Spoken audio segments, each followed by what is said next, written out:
So today's video is going to be a very short how-to to change the rear caliper on a Mk4 Golf.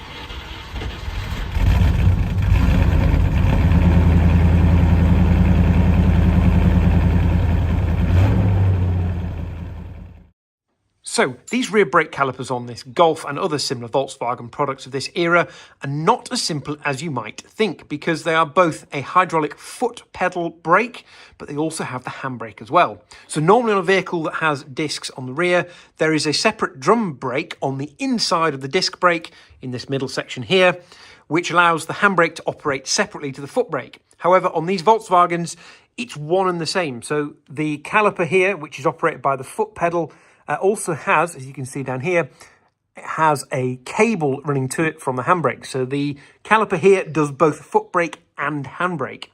So first thing to undo is the caliper carriers. They are a 13 socket on the back, on the ratchet here, and a 15mm flat on the inside, which is where we've got the spanner there. So you need the 15mm spanner to hold it, and then the 13mm to release it.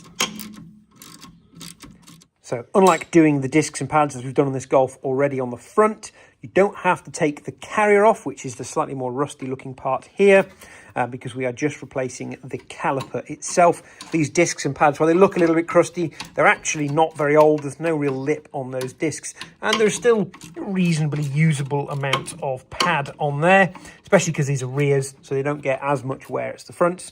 But we're replacing this because the efficiency of this particular caliper is not great. As you can see, the difference between the caliper and the carrier, this has been done before in the past, and these are notorious because this has a manual handbrake on this disc, which is manually actuated by the cable. They tend to not be great at holding on the handbrake. The later models that have the automatic handbrake tend to be a lot better that use this system. So once the caliper carrier bolts are undone, so here and here, we want to take the handbrake cable off. So you'll see there's a little sphere here on this little bracket, which is connected to the cable. This is the handbrake cable, comes out of this little rubber sort of compressible tube here. So the first thing to do is take this off. So super easy way of doing that is get a little screwdriver into the mechanism here, and then you can lever down on it, and that releases the tension, and that just pops over the top of that little holder there. There's a gap between that and the caliper, and that frees up the cable. And then you want to pull this little clip off down here, because this is retaining that cable into this bracket here. So once that clips off, you can just pull that cable all the way out of the way, and that is the handbrake cable removed from the caliper. So here is the new caliper ready to go back on, and you can see the bracket for the handbrake here with its recess for the sphere that's on the end. And effectively what that's doing is it's pulling against this bracket here. So when you pull the handbrake cable, it moves this lever here, which I can't move by hand because it's quite stiff, against this here, which is why you need to unclip it there and unclip it here. Right, time to get this back on the car. So the caliper just slides off the pads on the rear, so there are no brackets on the back of the pads like there are on the front to go into the piston, so you can just slide this off.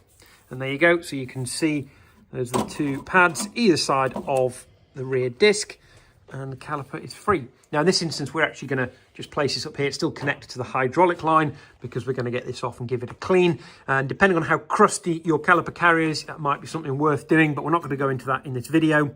You'll join us once we are getting on with taking that hose off. So next job is to undo the hydraulic line. So on this, it's just a banjo fitting with a 13mm. I would actually recommend loosening that off before taking the caliper off. We had a bit of a fight to get that off. But the reason we're doing this now is, you can probably see under here, we have fitted the new caliper. So you want this in place so you can basically very hot swap from the old caliper straight onto the new caliper, and then avoid losing a load of fluid, and then we can bleed the system afterwards. So we are now going to very quickly unthread that banjo bolt from there and drop it straight onto here. But obviously first we need to remove this little yellow cap. Okay, and just like that, the little cap comes out with a pick, and then that should just screw in if you can get the line straight. But it looks like the doctor's struggling just a little bit to get the line straight and lined up. And there it goes.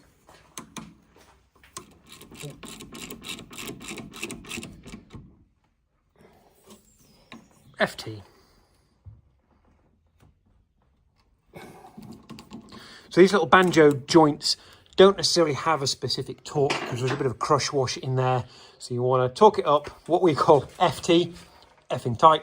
Not too tight, you're going to strip the threads, so do a little bit, tighten it up, and then you'll see when you squeeze the brake pedal whether you get anything out there. You might need to nip it up a bit further. So the next bit is basically the reverse of the removal. So we thread the cable back through this hole, and then what we're going to do, we're going to pull this little lever down with the screwdriver so we can pop the spherical end of the handbrake cable in, and then we will put the little clip in at the bottom here to hold it in place. And I need to get out of the way. Last but not least, push the little clip over. Now we'll need to pull the handbrake a few times to rebalance the cable. If there's a bit of slack in that, that should come out once the handbrake is used once or twice. There's like a little rocker arm that balances the force to left and right hand side. So yeah, that's the next thing to do. And go on.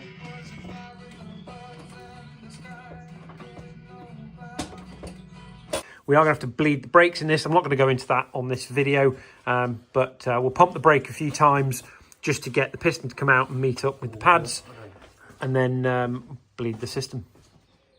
Okay, last thing is don't forget to torque the caliper carrier bolt at 35 Newton meters. So one up there, you'll need your 15 mil on the inside here, and then it's a 13 mil on there.